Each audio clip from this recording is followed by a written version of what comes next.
Hello everyone. अभी recently मैं सिम्टमेटोलॉजी chapter पढ़ रहा था डॉक्टर स्टुअर्ट क्लोज की फ़िलॉसफ़ी से।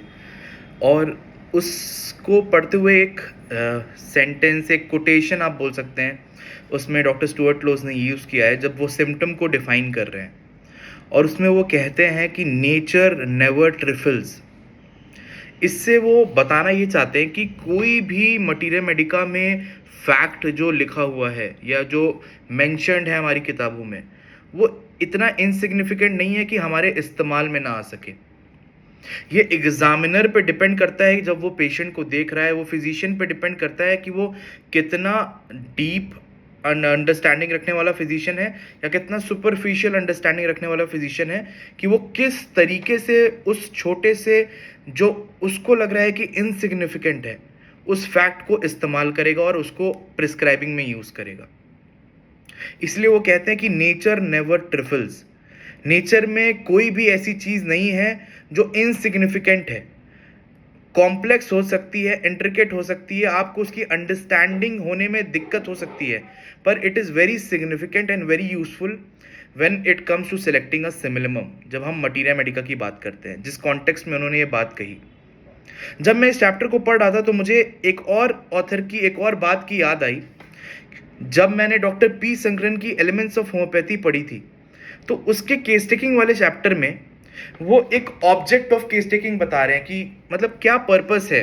तो उसको डिफाइन करते करते उन्होंने एक केस का एग्जाम्पल दिया, ये बताते हुए कि कितना ध्यान से हमें केस टेकिंग करनी चाहिए, क्योंकि कुछ भी थोड़ी सी ऐसी चीज हमें मिल सकती है जो हमारी काम की होगी, पर अगर हमने ध्यान नहीं दिया तो वो मिस हो जाएगी। वो एग्जाम्पल देते हैं कि जैसे ही मैं एक केस खत्म कर रहा था, वैसे ही पेशेंट उठता है और बोलता है कि अब 11 बज गए हैं, अब मुझे चलना चाहिए क्योंकि मेरे भूख लग रही है बहुत ज्यादा। अब इससे उन्होंने ये इंटरप्रेट किया कि okay 11 AM feeling of emptiness in the stomach. फिर उन्होंने क्वेश्चन करा और उनको सिमिलम मिली।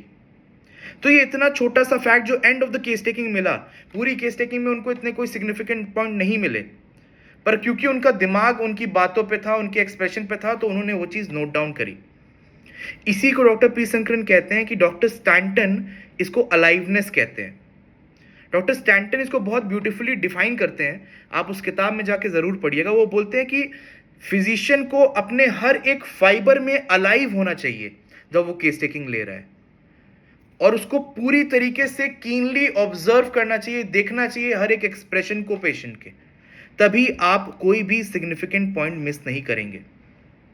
अगर मैं अपने प्रैक्टिकल एक्सपीरियंस से बताऊं तो मेरे गुरु डॉक्टर राशिद अख्तर सर के यहाँ जहाँ मैं सीखता हूँ, कई बार ऐसा हुआ है कि इग्निशिया पेशेंट जब हमारे पास आता है और हमें कन्फर्मेशन के लिए वो इनवॉलेंट्री साइन देखनी होती है, तो हम इतना मगन होते हैं केस टेकिंग में और उसकी सिम्टोमेटोलॉजी को नोट करने में कि often it happens that we miss that particular expression of the patient.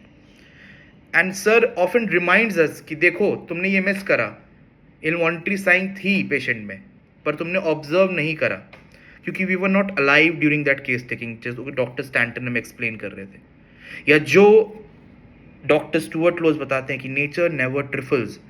That involuntary sign being so small, या छोटी सी थी, 2 सेकंड की थी, 3 सेकंड की थी, पर हमें नोटिस में आनी जरूरी थी।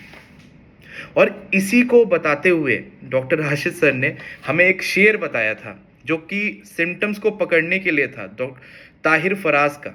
वो शेर था कि किसी भी वक्त चमक सकता हूं मैं एक पल के लिए, किसी भी वक्त चमक सकता हूं मैं एक पल के लिए, कहीं गंवा ना देना पलक झपक के मुझे। Thank you.